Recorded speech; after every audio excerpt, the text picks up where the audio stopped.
I think there's something very interesting inside this coffee pod. Aside from the coffee, I think there's something that tells us about the interests and the values and the ambitions of the people who made it. I think this coffee pod means something.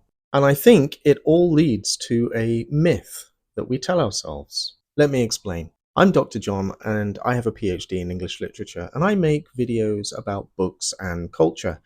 My degree was actually awarded by my university's School of Cultural Studies, and so the tools and the skills that I learned to apply to literature can be applied to anything, such as this coffee pod. I find a number of comments under my videos that show that people can be easily confused as to what cultural analysis actually means and looks like. So I thought I'd apply some of that to this. And I found out something very interesting. So this is not a video about Wuthering Heights or Shakespeare or the Bell Jar. This is a video about the cultural analysis of the coffee pod. The coffee pod is the result of a series of ideas, engineering challenges, and design. Yes, it's convenient. Yes, the coffee tastes okay.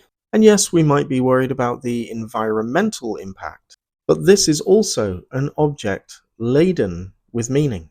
So my interest is not in whether coffee pods are good or bad, but rather what do they say about us. So this analysis is given in the spirit of Roland Barthes, the cultural analyst who in the 1950s offered a book called Mythologies, in which he analysed everything from drinking wine to wrestling.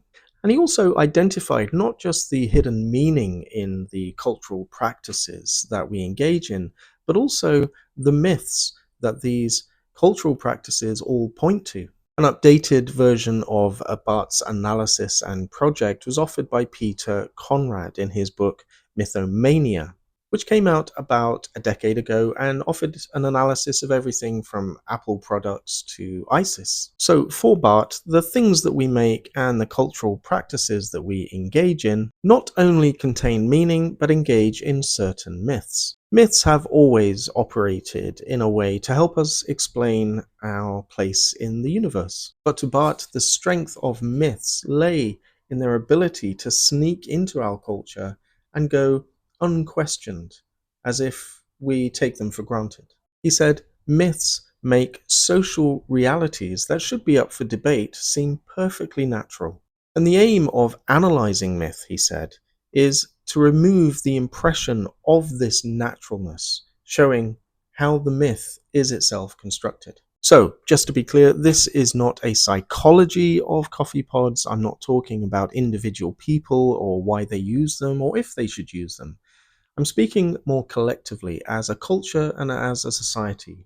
Why did we invent this and what myths does it promote? Now, obviously, the coffee pod is designed for individual, single use. And what's interesting to me is that coffee and indeed pods haven't always been this way. The metropolitan coffee shops of the 1700s were known as penny universities, where thinkers and writers invented journalism and the insurance industry and the Enlightenment, all done under the incessant chatter of caffeinated banter. We used to drink from communal coffee pots or scoop granules and powders from communal jars.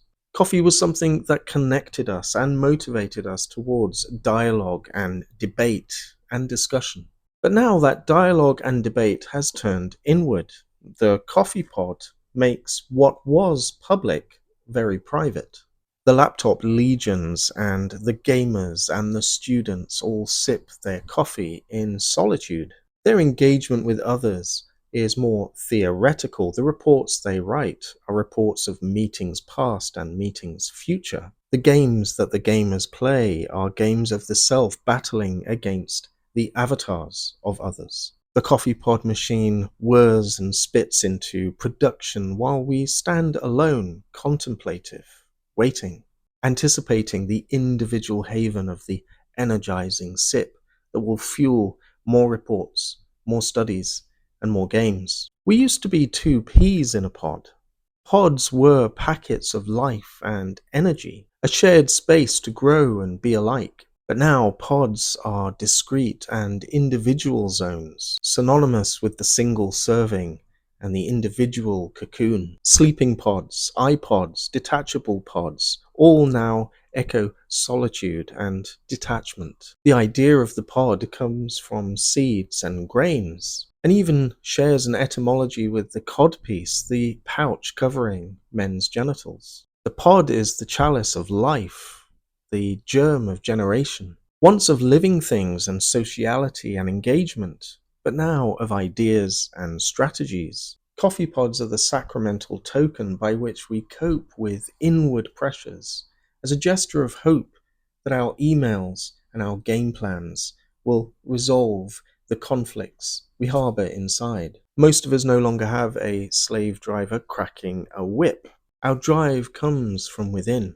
The compulsion to do more, produce more, achieve more, without an external master. That master has turned inward. And instead of work parties of hundreds or thousands sharing a common boss against whom they could complain and grumble, we are more isolated in our quest to satiate the inward drive. The old massed workforces had a common enemy: the clock, the boss, or the manager. They combined their displeasure at work and combined their pleasure on their days off, taking buses to the coast or to the lake. But the modern workforce is isolated in pods. Many work from home, and even those in the workplace are segregated into smaller teams with middle managers and supervisors to mitigate the old complaints. We're no longer in the same boat, being paid the same wage and doing the same work. We are team leaders and mentors and junior assistants shadowing senior assistants. We're isolated, driven by an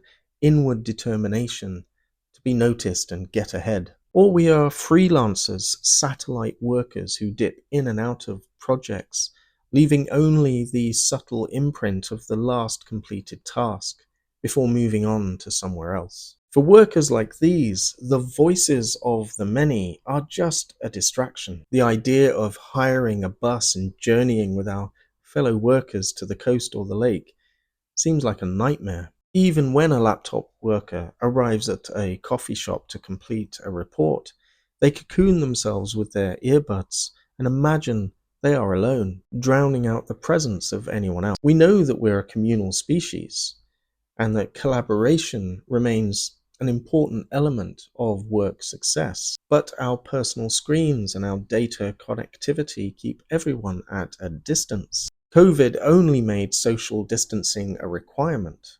Many of us have been social distancing for years. Why draw your coffee from the communal pot when you can serve yourself in solitude? Why get your hands dirty scooping out powders and granules when your individual allowance of caffeine can be administered to you without entanglement, without any discernible history or care for future disposal? The laundry pod, the coffee pod, the single-serve meal, the protein bar. These all attest to our wish to be served to us just what we need, just as we need it, without any concern or thought for where this packet has come from. We don't see the coffee grown, planted, or harvested. We don't smell the aroma of the coffee roasting, or sit by the counter and watch the beans being ground and made into our beverage. We don't wait for our name to be called for us to publicly claim what we have asked for. We are merely the recipients of an anonymous and hygienic pod. When I was young, growing up in London, I would frequently walk past a coffee roastery, and the smell of coffee wafting down the street prepared you for a drink. But the coffee pod has no odor. It's completely sealed. When you insert it into the machine and push the button, the coffee simply appears. It didn't exist before. It only exists in the now, in the present, for you, only you.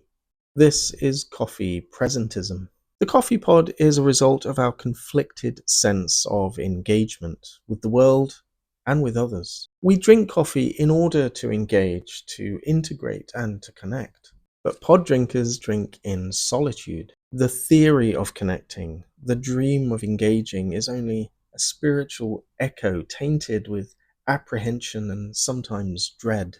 Coffee will fix this. The myth this all points to is that we can have our coffee and drink it. We can partake without involvement. We can share but be anonymous. We can engage but be alone. The dream of having our needs spontaneously met without our desire or our presence disturbing anyone else is the dream that history, ecology, and context or impact and being served by others are all invisible to us. The fact that I can insert my pod and push a button feels like I'm meeting my own needs. I have become self-sustaining, independent, and strong. The coffee pod engages with the myth of the perpetual motion machine.